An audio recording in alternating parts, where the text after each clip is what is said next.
Welcome back, everybody. That's better than the button. Welcome back. It's the Orion Podcast. I'm Chad Brock. And I'm Zach Bailiff. Yeah, thanks for hanging out with us, guys. I got to remember to look there, not here.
We back. Yeah, we're back. The knock on the desk upset the dog. So she barked through the intro. It's all good though. It's all good. Oh man, new week, new podcast, episode 34 for the Orion. That's something. Yeah. Keeps I thought we were growing. higher than that for some reason. We are in Doc Talk world. The Orion Podcast Network's higher than that. We're up in the like 50s somewhere. Yes. At this point, because we got that whole other podcast on the other night. But anyway, we're back. Yeah, it's hot. We've got a lot of Canadian smoke. I mean, yeah, fishing. It's been a little hazy here, but not too awful bad. It's real hazy here today, man. Like incredibly. Yeah. So, but yeah. So anything new out in PA with you guys? Very little, really. Yeah, we're lame this week, ain't we? Yeah, I've not done a whole lot really since last time we talked. Primary draw results came out. We came up with a big goose egg there as far as Colorado went, so we put in for the secondary draw, and fingers crossed we'll pull something out of there. If not, we're over the counter and flying by the seat of our pants, but that's all right. We've done it before. Yeah, it's never a bad thing though. I mean, at least you know that you're still going regardless, you know. Oh yeah. I think that's the big thing. It's, you know, you'd like to go to point A, but sometimes, you know, point B ain't bad. Yeah, I mean, it'd be nice to be back in a unit where we've really spent a lot of time the last 3 to 4 years or so, and kind of know what the movement patterns like through there and stuff, and feel like we could get it done quick. But we'll take what we can get. Do you feel like though that you could take some similarities from somewhere where maybe you've been before, add them into a different unit, different area, and kind of come up with a, you know, somewhat of a game plan out of the gate to keep going? I mean, parts of it for sure. But the other unit we're looking at as far as over the counter is kind of a completely different animal. So it's Right. Got a lot more as far as drainages and bowls kind of check out. But the unit we're really hoping to get into that we spent a lot of time in the last couple of years is just it's a pretty big slope for the most part. You get a couple drainages down through there to work with, but we kind of, there's some private mixed in there that you got to kind of watch yourself and tiptoe around, but that's what OnX is for. So we kind of know when the elk like to push over onto that and when they kind of come out of it. Right. Where there's a couple good bulls hiding out in there, so you just got to kind of get in front of them and cut them off. Yeah, 'tis the season. It is the hunting season. Yep. Yeah, we got to get the food plots and all that stuff ready too. You ain't checked on them in a hot minute. So no, you're gonna miss it. You're gonna miss a time too this week. Yeah, next week, whenever that is. Been about a month since we've been home. It's going to be about a month before we're home again. So next time we get there, you and I have definitely got a lot of work to do because I've got a pallet full of stuff coming that we got to get put out and shoot I'm gonna have stuff to get around, sick. so. I'm gonna have to get sick from one job to go do the other job. It may take us a day and a half to get it done. It may. It may. We need to invest in a good weed eater. No, I've got a good one. Something just get down in there and just clear our path so you ain't using machete. Well, little brother's got about a 4-foot mini bush hog that goes on the front of his dingo. We'll have to get him to bring that up. He should just be doing that for us, so we just walk right in. Mm-hmm. Yeah, he should like already have that done. I mean, it's not like he's doing anything. Yeah, no. I've heard he's a little busy, so I don't know. He is a little busy. He's got the baby thing going on, some work and different things.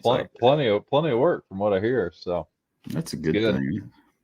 That's a good thing. Being in the landscaping business right now would definitely be tough, as dry as it's been. Hopefully, we're supposed to, like, of course, you get 4 days off this coming weekend, and it's like, oh, yay, rain. So that'll be fun. That'll be fun. Yep. Got a project. I'm going fishing anyway, so don't care.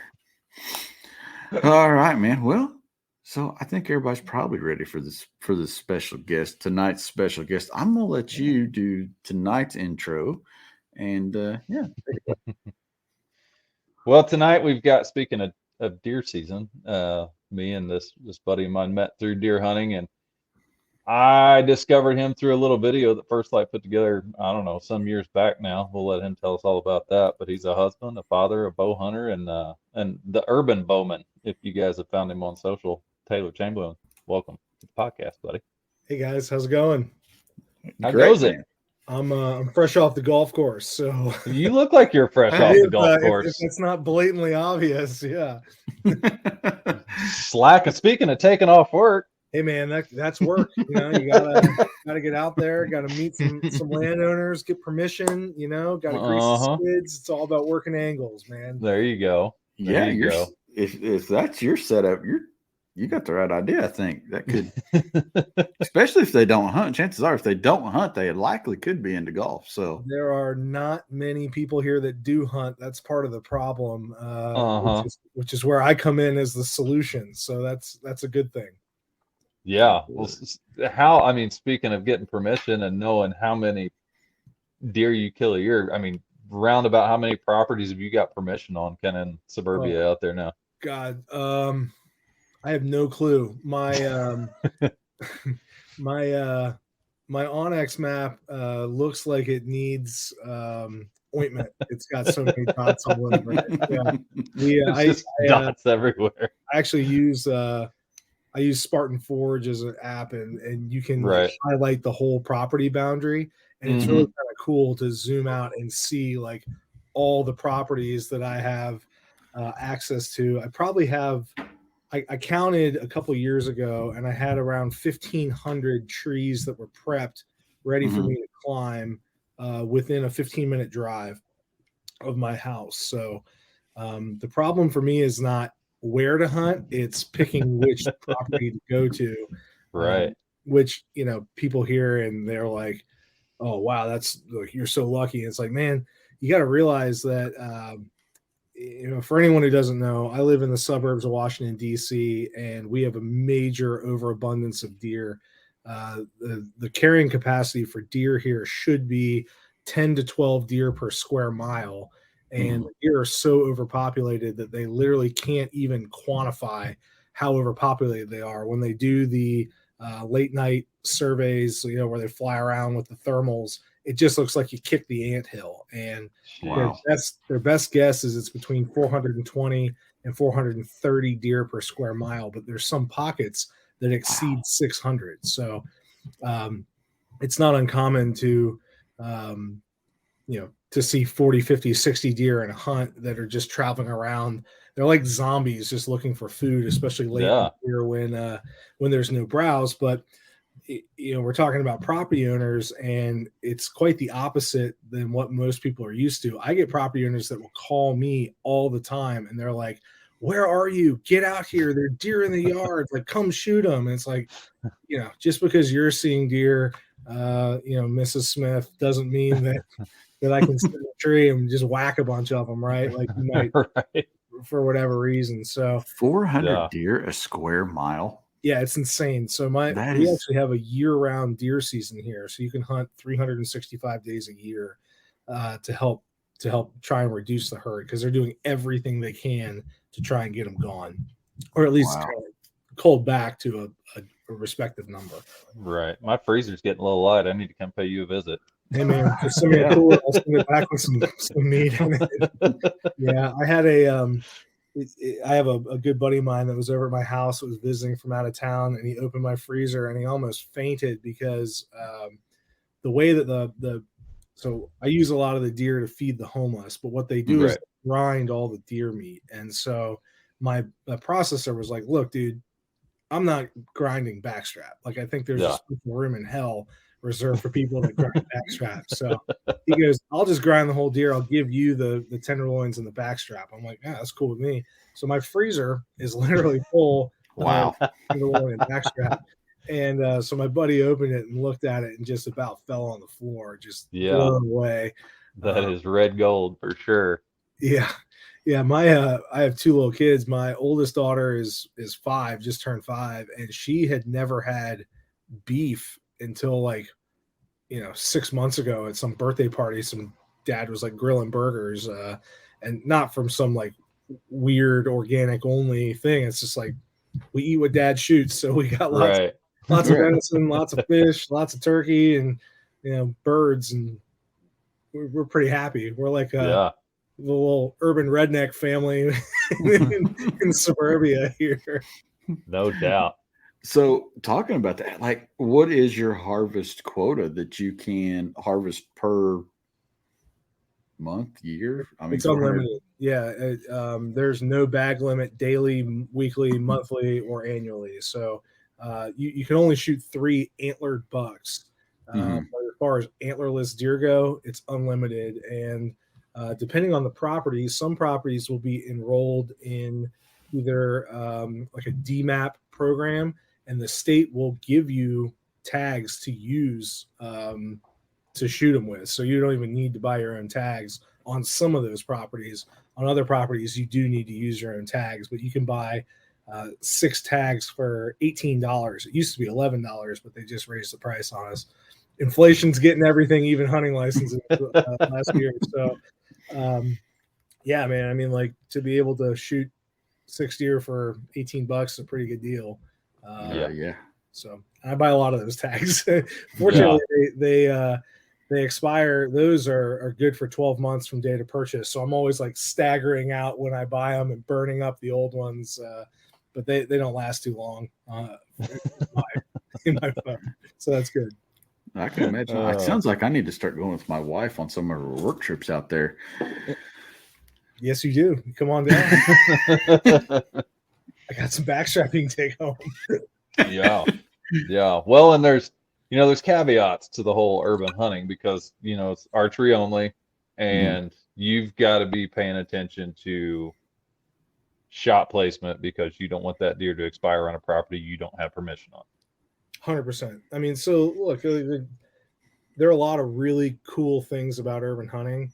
There are a lot of things that aren't that cool, right? Like on quarter acre properties, you will have negative interactions with neighbors, homeowners when you're asking permission. Like, you're really you're doing something that's pretty taboo in the general mindset of this area, right? Like, if you think about Northern Virginia, Washington D.C. kind of proper, like, these are, just to generalize, like, highly educated people, like very corporate people.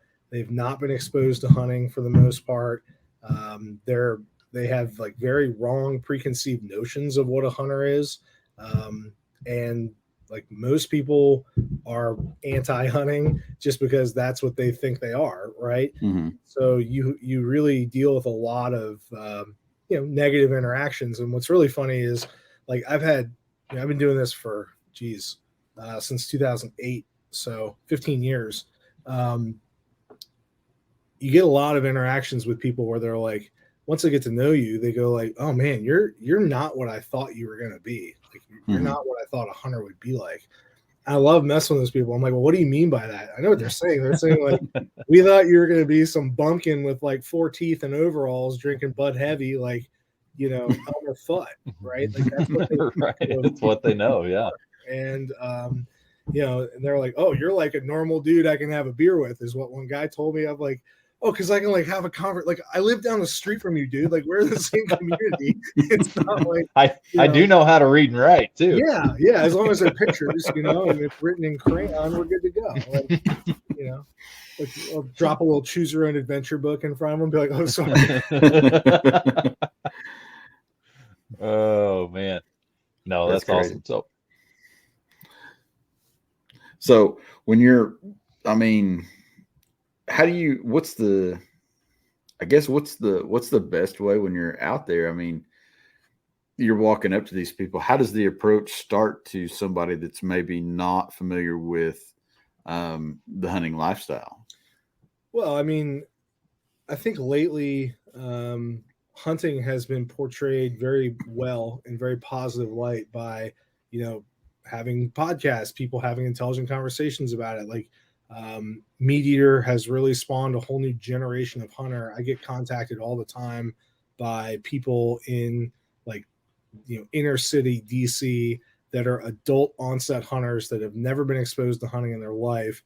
And they're like, hey, I want to learn how to do this because, a lot of them want free range organic protein in their freezer that they're not buying for $40 a pound at Whole Foods. Right. So it's kind of cool to see hunting start all over again from less of a sport concept and model and more from a sustenance kind of concept and model, which obviously, I love to eat clearly, but I like hunting deer. I like shooting deer with a bow. So that to me is cool. But the way that conversation starts, you just walk up to the door and knock on it and just start talking to them, ask them how they feel about the deer, talk about, the numbers. And I find that the more knowledgeable I am about the deer problem that we have, you can't argue with facts. And a lot of the people that I talk to are arguing from a position of emotion and these like incorrect ideas that have been passed on to them for years. Like they saw Bambi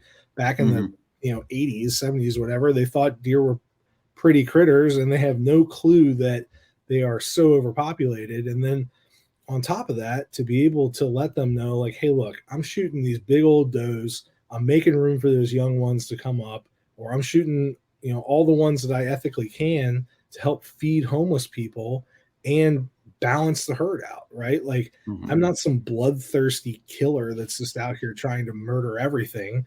Like, I care a lot about the deer. There's a rhyme to the reason here as to what I'm trying to do. And once you talk to them and explain your position, tell them why you're doing what you're doing, it's very hard to argue with. That doesn't mean you always get a yes. So a lot of time you get a, F you and the door slammed in your face, and that's fine. I'm okay with rejection. I'll just go to the neighbor, right? And be like, man, your neighbor sucks. So like in this space, what does like conservation also do? Are they doing anything on their own to help the problem, or is it they just, trying to sell more tags and give you guys free reign? Yeah. The local state government, so like Fairfax County specifically, Prince William County, like some of the counties in Northern Virginia have archery programs where they will open up the parks to hunters. You pass some qualification tests, whatever. Those are good to help thin the deer out. Although now I think they're in like the 6th year of doing it. I was fortunate that I helped with the pilot program of that and helped kind of get it off the ground. When we started it, the deer were everywhere. It was very easy to kind of go in and coordinate with other hunters of the same skill level to not overpressure the deer, to blow them out of the parks and educate them and kind of be very targeted and selective of efficiently killing them. Now there are a lot of people that have been hunting them for like 6 years, and so the deer are really smart, and so they're like highly pressured public land deer, basically. Right. So a little less efficiency in there, but it's great to have the opportunity and the options for guys to get in there and hunt the parks. Give them a little acreage to roam on, and it really helps with, shooting deer and having a good footprint to go recover them in.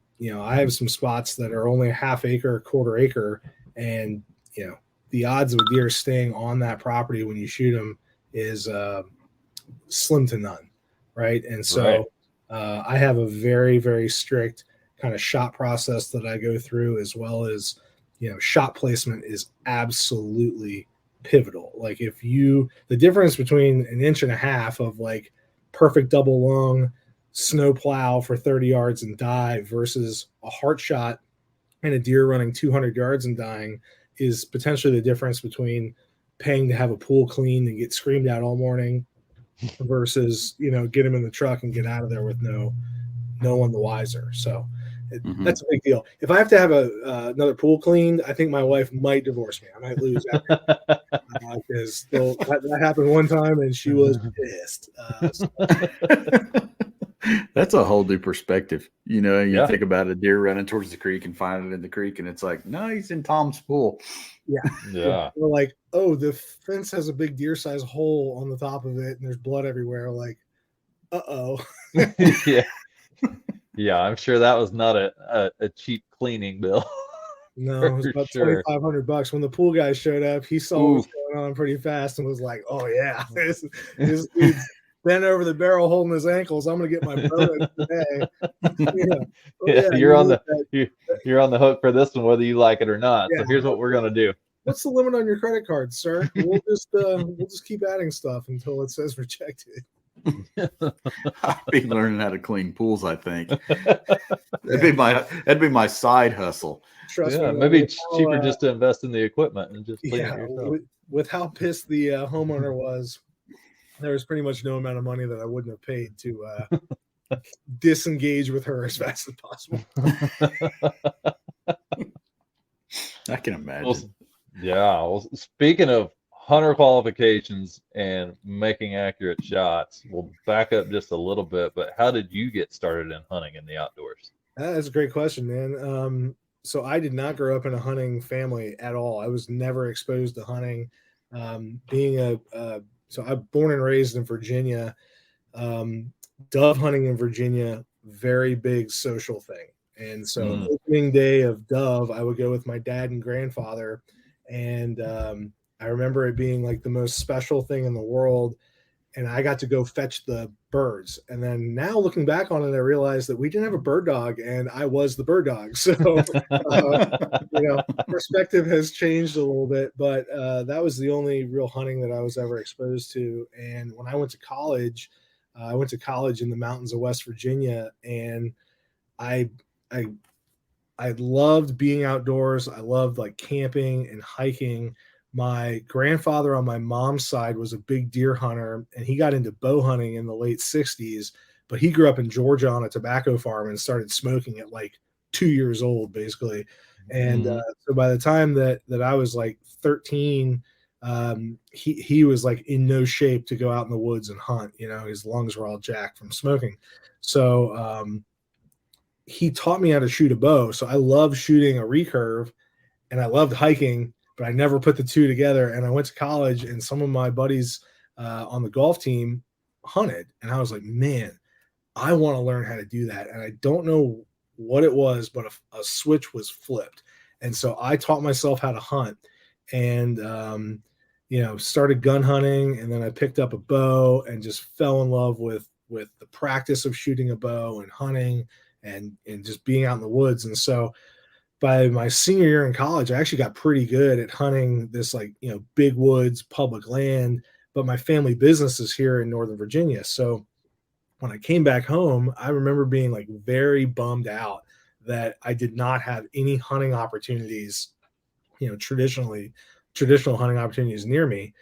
And so I started hunting this military base that was like, without traffic, it could only be 20 minutes from my house, but in traffic, it could take up to like 2 hours to get there. And it was a pain in the ass to like get on base and then go get the card of where you're going to hunt and go to where you're going to hunt. It took a bunch of time. And so I remember sitting in traffic, waiting to go hunt the base one like October afternoon after I'd worked until like 3:58 and like ran to my car to try and go hunt for like a half hour. And there were these deer just pouring out of this lady's backyard. And I just saw like, 8 deer, 10 deer. And I had this thought, like, why am I leaving deer to go find deer? Right. Mm-hmm. And so I started doing a bunch of research, and a guy that I knew had a friend that did some urban hunting. And so he put us together and we met, and I kind of like confirmed how I had read the law, because I didn't want to go shoot a deer and then like get arrested. Right. Mm-hmm. So once I confirmed that it was totally fine, my grandmother was playing bridge with a bunch of her friends like once a week. And her friends had these bigger chunks of land kind of around where I live. And so I begged and pleaded with her to get me permission on her friend's property, any of them. And she agreed. And so I got permission on this one lady's property. I went out, climbed a tree, like clipped in, and within about 5 minutes, these deer were everywhere. And I ended up shooting 4 deer that hunt and was like hooked. And I just was like, screw this. This is where the deer are. Like, I can get into this. And I did. And so I just kind of went head over heels into the urban thing. And here we are 15 years later. And Northern Virginia has many, many, many fewer deer than they used to. It's pretty cool. That's awesome. That is very cool. Like I can't get over 400 deer per square mile. That's mind blowing to me, because it's definitely not that way here. We've got a lot of deer, and you think about like a doe. I mean, having 400 deer per square mile, and each doe gets bred every year, that becomes 800 deer a square mile, just like that. Yeah. And I mean, so it's not uncommon for me to see chasing in February, sometimes even March, because those yearlings will cycle in. Mm-hmm. And the buck to doe ratio is just so whacked out that, they're just deer everywhere. They're just running around like in heat and waiting to be bred. And, I guess if you're a young buck, it's pretty good, but yeah, good. Yeah. I mean, there's, with the ratio, I'm sure is out of whack as it is. There's no way that the bucks can cover all the does in a single, season. Think. So it's, I mean, technically they're probably having fawns year round out there. It's wild. I mean, this time of year when you're hunting, obviously you see a lot of, does with fawns or whatever. And it's not uncommon to see twins, triplets with pretty much all of them. Right. Or large family groups. And you just know that those deer are multiplying exponentially, right? Like there's just not enough hunters or cars around to take care of them. Mm-hmm. I can imagine. I bet insurance premiums out there are like legit. Yeah. It's funny. I mean, I always ask homeowners that I have permission with. So I do not have any homeowners that either they or someone that they know directly, so like one person removed from them, haven't had an accident with a deer. And knock on wood, I have not. So now I'm destined to have. You're done now. Yeah, I'm screwed. But I think I shoot enough of them, so maybe it like balances out in the great scheme of things. But pretty much everyone has had Lyme's disease and or hit one with a car. I mean, it's just they're carrying a lot of ticks. There are ticks everywhere. Yeah. Now we have CWD here, which has just been confirmed, but I'm sure it's been here for some time. They're just drastically overpopulated, and we have to do everything we can to call them back. I mean, do you guys even have to mow? What's that? Do you even have to mow your yard? Yeah. I wish we didn't, because I lost a rangefinder that way. But no, I mean, dude, it's mind blowing to me, and it just seems like that with that many deer per square mile, that their food sources would start to get eventually highly limited. You think about the farmer that's got too many cows in a pasture and how quick the cows will burn up a pasture. I mean, I would think deer would be the same way to a point. Yeah. So this time of year, obviously very green, everything's in bloom, whatever. You can walk into the woods, and if you get down to about 4 feet, you can see as far as topography will let you. There is zero vegetation under 6 feet and down, to the point where pretty much all low-lying ground nesting species are pretty much extinct in our forest. And one of the urban foresters that I was talking to told me that they grade forests based on like age, like a human. And our forest, I forget the age, but it's like pegged in the red, like as bad as it can get, other than totally dead, right? Because what happens is when the deer overbrowse all those little shoots can't grow up. And so there are no like younger saplings or younger trees to take the place of these big giant mature trees as they fall over. And so you're starting to see like the forest just die off, and what should be here is not here. And so you get a bunch of invasives that will sprout up, and it's just like really, really, really bad from an ecological standpoint. It's crazy how like one little blip, one change in humans, right? Because we're the primary predator for a species like whitetail in this area, right? They're no bigger. Right. Coyotes will decimate the fawns, but once they get a little bigger, like it's pretty much us. And if we don't have spears to shoot them with or hit them with or whatever, like caveman style, then it's our cars. And so outside of any of that, there's nothing to thin them back. And so you've seen over like 60 years this insane overpopulation of whitetail, which is now causing ripples throughout the rest of the ecosystem. And it's really, really bad. So it's kind of funny. Like when I knock on a door and talk to someone, they hear that you're hunting and they instantly think you're some barbarian Neanderthal. And then once you kind of have a little discussion about like, the ecosystem and what you care about, they realize like, oh my God, I'm kind of on the same page with this guy.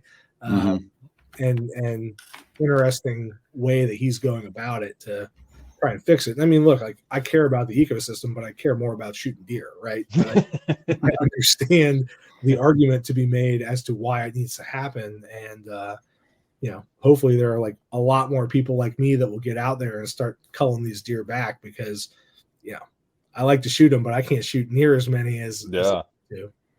Yeah. I mean, one hand washes the other in that scenario. I mean, if, they keep overpopulating and decimate these forests, they're not going to have anything to eat, so they're not going to be around. But at that point, it's too late, right? Oh. Well, and you get some massive overpopulation to where Mother Nature rears up and culls them back, which is, what we're seeing with CWD. Like, I wouldn't be surprised if, we'll see what happens over the next like 15, 20 years. But, hopefully, hopefully our kids still have some deer to chase in good, abundant population sizes. And it's not like, our grandparents where they were bragging about the time that Johnny saw a deer in 1957, Right. Yeah, he saw one over there. It's like, dude, that's not where I want to be with hunting. No. Right. And that's a testament to what, conservation has done to this point. And, if we don't keep it in check and keep up with best practices and that sort of thing, it's not going to be around for, like I said, future generations. But it's CWD is a scary thing. I mean, they still don't really know how they're going to combat it at this point. Yeah, I mean, it's like the perfect bad guy from some Stephen King novel, right? I mean, like it's a protein, it's a prion, it can't die, you can't kill it, right? They're still digging it up in the original place that they found it after they've burned it, excavated down into the ground, flipped it around, everything, churned the dirt, and it's like still traces of it there. That if you put deer back in that pen or any animal in that enclosed area, like any ungulate's going to get it. So. Right. It's really, really bad. Yeah, that's a nasty, nasty disease. Let's just hope it doesn't make the jump to humans, man. Like, that's an even scarier potential concept. Although after the last couple of years, who knows what could happen? Yeah, it's very hard to say. Yeah, give somebody enough money, they might figure out how it could happen. Yeah, shocker. Start cutting on bats and eating them. Crazy bad things happen. Yeah, there's that. Yeah, there's that. So do they have like a time when they go back and they look at records in history and they can like pinpoint, kind of when this boom of overpopulation started for you guys, or? Well, it really coincides with like overdevelopment and urban sprawl, right? So if you looked at our forest, we have like a pretty mediocre mixed hardwood forest. And as those tracts of ground turned into cookie cutter neighborhoods with lush fertilized landscaping and azaleas and all the stuff that deer like to eat, we've basically put up a billion Taco Bells in exchange for like one Whole Foods. So the deer pushed out all your hunters in the process. Yeah, exactly. So you've taken away hunter access, what people would traditionally hunt. You've replaced it with much more nutrient dense habitat for deer to thrive in, and you've really created the perfect storm for an extreme overpopulation, which is evident here, right? Like, I mean, driving into my neighborhood tonight, about 10 minutes before our call, there were 8 deer in my neighbor's front yard just munching away. So I need that new little slingshot crossbow that I saw at 88. Yeah. Well, usually during the summer months, I watch 15 in my neighbor's yard across the road every year, and they stand right behind those no hunting, no trespassing signs that are posted out in his front yard. Yeah, I mean, deer know, they know where place. they get pressured. They know where they can have a sanctuary and be safe. Like, they're not dumb; they're smart in the sense that, they're going to find the path of least resistance and the safest area to be. And it's amazing, especially in my area, how in tune they are with their tiny little areas. But I mean, if you think about your house, like if you walked into your living room and somebody cut your lamp in half, you'd be like, something's not right here, right? And so, wait a minute, that lamp wasn't like that when I was here earlier. Oh God, my wife must be pissed. I wonder what she found out about. But when they have these tiny little areas that they live in, like a little bubble that they have, it's very easy for them to know when somebody's intruded into it. So when you're hunting them, you really have to kind of push the envelope as far as you can without blowing through the middle of that little sanctuary and kind of keep them in there. Right.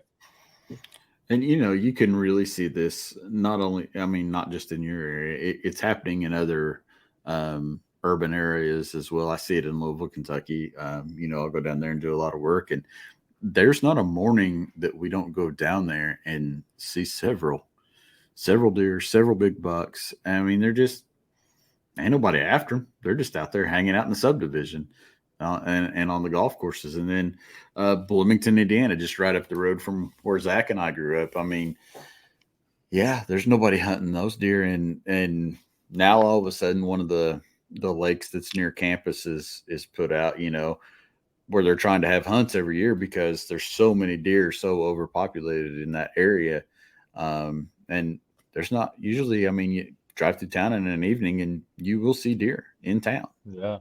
I remember, I don't know, it's probably been almost 10 years ago now when somebody in Bloomington proposed that they start feeding the deer birth control as a solution to the problem.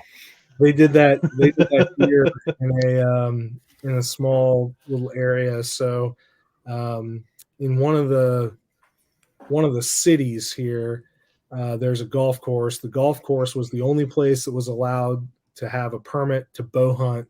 And they had some weird stipulations, like every 5 years they had to go back in front of the local municipality board and get it approved.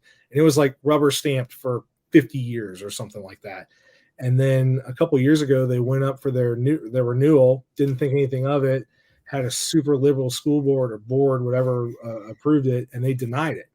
And they were like, what do you mean it's denied? We've been doing this for 50 years, right?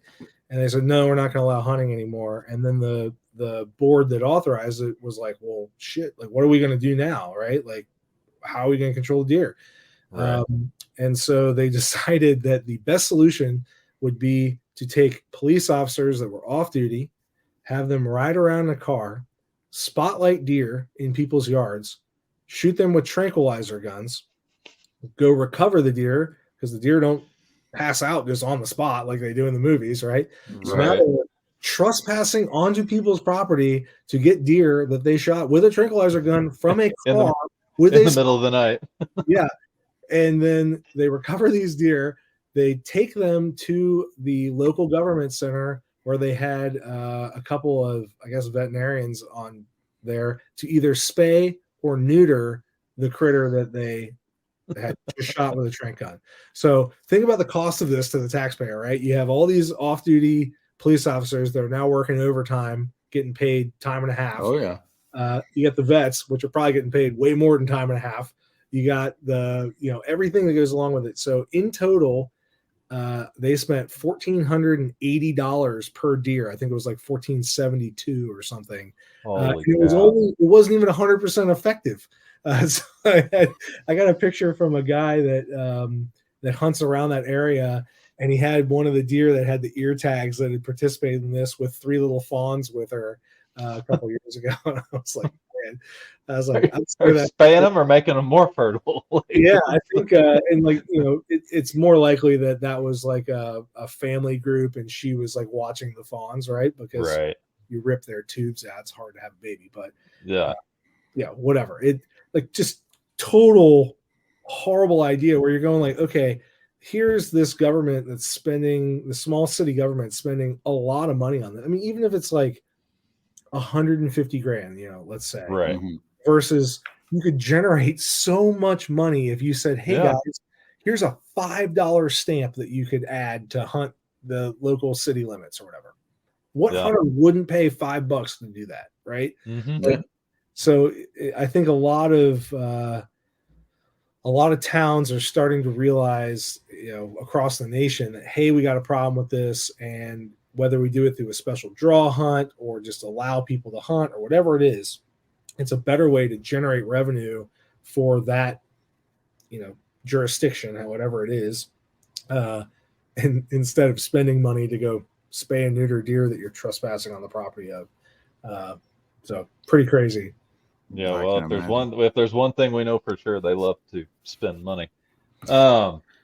There's a program over here a little bit south of us now, Suburban Whitetail Management, and guys can pay to get into that program, and they're actually collecting homeowners and properties and like divvying those up to guys. That way they have a couple suburban properties per year they can hunt on. And I think they have to donate like, I don't remember, it's every other deer they shoot on one of those properties or something of that nature. And I think the processing fee's covered and that stuff, but it seems to be a pretty good program to help do exactly what you're doing, just controlling suburban populations. Yeah, and I think that's the great part about what you're doing is, you're not only, helping the cause as far as working on the herd and conservation and things like that, but you're helping other people. And I think, that's a big time oversight in some people's minds where, these folks don't have access to anything. So, if you have an overabundance of whitetail like you guys do out there or any other, I mean, that's going to a good use. It's putting high protein in somebody's body that absolutely needs it. It's a hand up in a lot of ways as well. Yeah, it's a win-win, right? You're taking this overabundant species, you're reducing it in a very efficient, effective way, and you're able to help feed the homeless with it. Like, how do you say no to that? I mean, I would still be in for the police ride with the golf carts and the tranquilizers and spotlights and stuff, because that could be fun too. To be on that end of it, to be the police officer. Let's see what I'm a huge supporter of law enforcement, but a couple years ago they had the local SWAT team snipers come out and do a shoot in the park, and the person that I knew at the county called me and asked me if I would help, field dress the deer and put them in the cooler. I was like, sure, of course, I'm happy to help. I came home and my wife said, how was it? And I said, if I'm ever in a hostage situation where the SWAT team is there, tell me, don't let them try to shoot the sniper. They were taking headshots on these deer, and man, it was not good. They were missing the mark bad. The hit miss ratio is not good. Yeah, yeah, not good. I tracked a lot of deer through the woods that night that did not have their lower jaw, and were still. Oh my! Yeah, it was bad. So yeah, and there again, like a worse ending and a worse situation for the animals, and again, like charge $50 to hunt that place, right? Like, you can absolve yourself of liability and solve the problem and generate revenue. A much better thing. Yeah, I mean, it's only going to help, the local community when you're generating that much revenue, and and you're getting distribute food, it however you need. But yeah, you're solving, several problems with one issue. But so when I first discovered you, or heard about you, obviously was the First Light film, which was, what year was that? 2018, 17? Yeah, it was like 17. 18, somewhere in there. Somewhere in there. What did that change for you as far as, because I know that, I mean, it was a short film, but it did well. Yeah, so I just looked it up 4 years ago. So I guess it was 2019. Okay. We filmed it in 2018. Wow, I think it has 400,000 views now. It's pretty crazy. So, yeah, I mean, prior to that, I did a ton of like product testing, pretty analytical guy. And I remember one time, like very early on, somebody from one of the companies I was helping do R&D stuff with said, like, dude, you realize that you hunt more in a year than the average weekend warrior will hunt in their lifetime? And I was like, oh, I never thought about it like that. I mean, that's a lot. So I'll hunt anywhere from like 150 to 200 days a year. Right. And that definitely adds up. So the First Light film was great. I mean, that was really kind of an eye-opening thing where we realized, like, okay, I probably should be filming some of these hunts and the crazy stuff that happens, and not only helping teach people what to do, how to do it, show them this way of hunting, but also kind of a fun way to showcase your hunts and show people that there's more to hunting than just having a pristine 800 acres like Lee and Tiffany and growing huge deer, right? Right. So you can hunt close to the house and have people's Wi-Fi and do all your work from the tree, and and bring a little baggie of bacon up to you in the morning when they leave to work is pretty sweet. I got to hear. There's the story with the baggie of bacon. I know there is. Yeah, well, it's that. I had a little old lady that would bring me breakfast in the morning when I was sitting in the tree. She'd walk out with it. It was like a little baggie of bacon and a little thing of hard-boiled eggs and a little thing of toast. And I would just lower my rope, pick it up, and bring it stuff in the tree. That's fantastic. Yeah. Things that most of us would be scent conscious about. These deer are all used to it, so it doesn't matter at that point. They don't care, man. I mean, well, it's funny, like we were talking about that bubble, right? If you're like smack in the middle of the woods and they smell you and they don't see you, they're going to freak out. But right, if you're on the edge, they don't care. The other thing that's kind of funny is, like, humans, we don't have to look up, right? Like, we're not afraid of death coming from a tree unless you spend some time in Vietnam, but otherwise you're pretty complacent with trees, right? Right. It's unbelievable how many people will trespass onto a property while you're sitting there, have no clue that you're there, and just do dumb or silly or crazy stuff. It's very funny to what people will do when they don't think somebody's watching.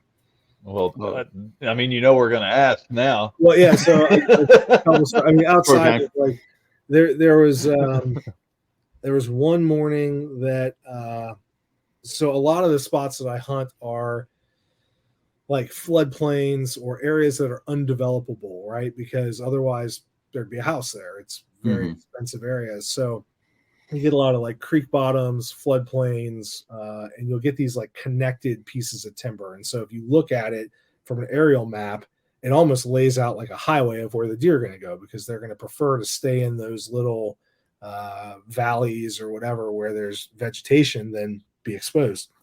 So coincidentally, a lot of those places are where high school kids like to go drink on Friday nights and Saturday nights, right? Mm-hmm. So there's one morning, it's like late October, early November, high school football season, which is important for this story. I'm like jacked to go on the spot. I got a good deer in there. And so I go in at like 4:30 in the morning. I climb up in my saddle and I sleep in my saddle. So I'll get into my spot like an hour early and I'll like get my hands up in the ropes and I'll just go to bed and I'll set the alarm on my watch to vibrate really hard, like back to back to back to wake me up because I'm that sound asleep. So nothing's different about this morning. Go in, I see nothing there, and my alarm's going off. So I wake up. I'm kind of looking around, and I hear this like really weird noise, and it's maybe 10 minutes before first light, and it's like this odd kind of like wheezing noise of like and like growling, and I'm like, what in the hell is that? I'm kind of looking around to see what it is. I'm like, maybe it's a raccoon or like something weird. And sure enough, as soon as the sun comes up, I see like frat boy Chad with his leather jacket on, butt naked, snoring in the leaves, right? And there are about 40 Busch Light cans scattered around. And I'm like, oh, God, like this dude ruined my hunt. My wife's pissed that I snuck out the hunt, whatever it is. And so while I'm sitting there just totally like, whining to myself, all butthurt, I see movement out of the corner of my eye, and I'm like, great, what's this now? And I kind of whip my head around, and there are like 8 does in a line, and Mama Doe has stopped, and she's stomping at frat boy Chad, right? And I'm like, oh my God. And this deer is maybe like 15 yards away because she's walking in, like doing that stomp and walk while she's looking at this kid. And so I grabbed my bow real quick and I absolutely zapped her. And instead of her turning and running back the way she came, she ran directly at that boy Chad and like buzzed the tower. He pops up all no clue what's going on. And she like kind of ran up the hill, stopped and fell dead and kind of tumbled back down. And it was just hilarious to see that he got woken up, by this deer getting shot, and probably wouldn't. I mean, I probably would have shot that deer if he hadn't have been there, but not like that at all. Really, really kind of pretty cool. And the other story that comes to mind, I was hunting in prime rut, like, November 6th, and it's maybe 3:00 in the afternoon. It's about to get good. It's maybe an hour before golden hour. And I hear crunch, crunch, crunch, crunch. I'm like, oh yeah, here we go, right? Like real heavy footsteps. And I look up and here come 2 dudes in tie-dye shirts, like dancing through the woods, just absolutely tripping their brains out, right? Oh man. And I'm like, what are these knuckleheads doing? I mean, they look like fresh out of a Fish concert, right? Like long hair, and man. And so they got to about, I don't know, 5 yards from the base of my tree. And I was like, hey. And the one dude goes like this, like he's in a football position, a breakdown. The other dude grabbed his head like there's artillery fire and just hit the ground. And I'm like, and I was like, hey, like get the F out of here, man. Like you're trespassing, right? And I don't know what it was, but they ran in completely opposite screaming like the trees were talking to them. I never saw him again. And the one guy, like the only way he could have gotten out was if he came back past me. I don't know where the guy went. We never saw either of them again, but completely split like buckshot. They probably had the worst trip ever. They're like, oh man. The trees are alive. Yeah. It was far out, man. It's probably legitimately what they thought too. Yeah, they probably had no clue that there was a 240-pound squirrel with sharp sticks, 20 feet above his head. Oh man! Oh shoot! That is great. Awesome. So, you got anything big coming up? I mean, what's on the docket for the rest of the year besides a little urban deer hunting?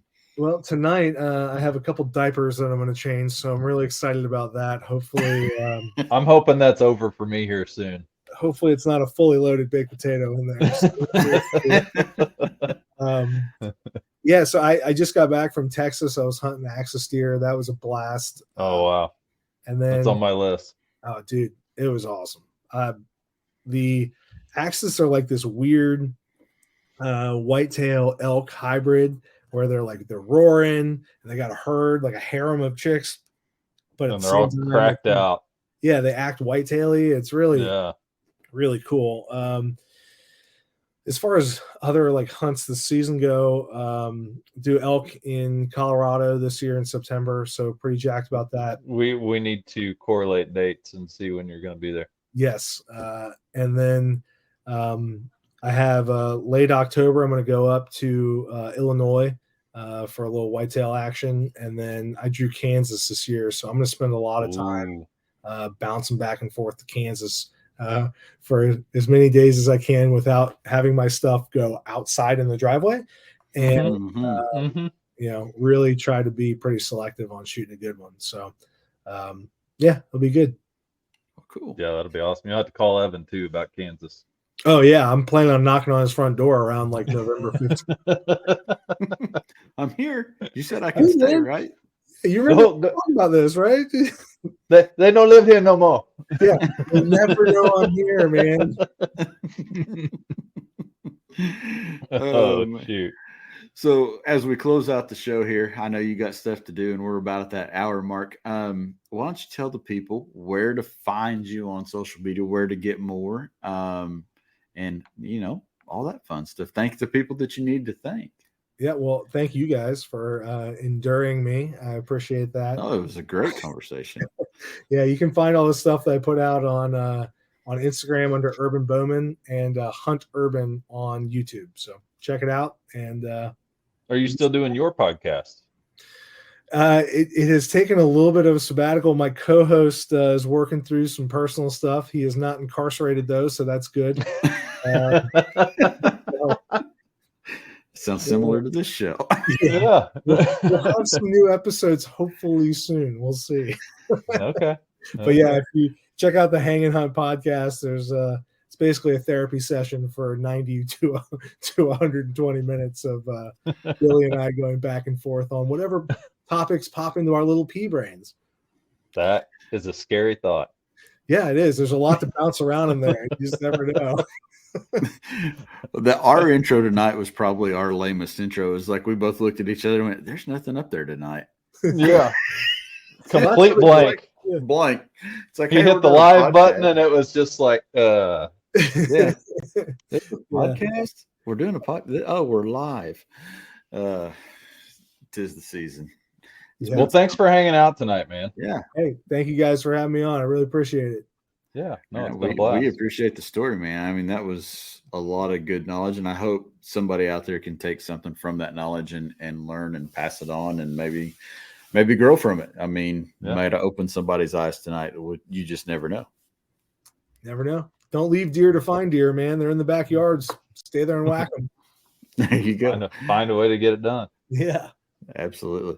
With that being said, we'd like to thank Jackson Kayak, jacksonkayak.com. Pick you up at Jackson Kayak. Find one of our dealers, local dealers, with the dealer search there. Obviously, Orion Coolers, the proud ownership of this podcast. Thank them. And, we've got 5% off. Orion rocks. JacksonKayak.com. Get you an Orion cooler.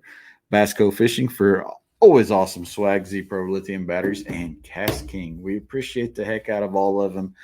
And we appreciate the folks out there putting up with us, listening, whether you listen on Spotify or to the live cast. And if you didn't get to listen to the live cast, check out all the rest of the episodes on Spotify. They're always good. Yeah. So we'll see you back.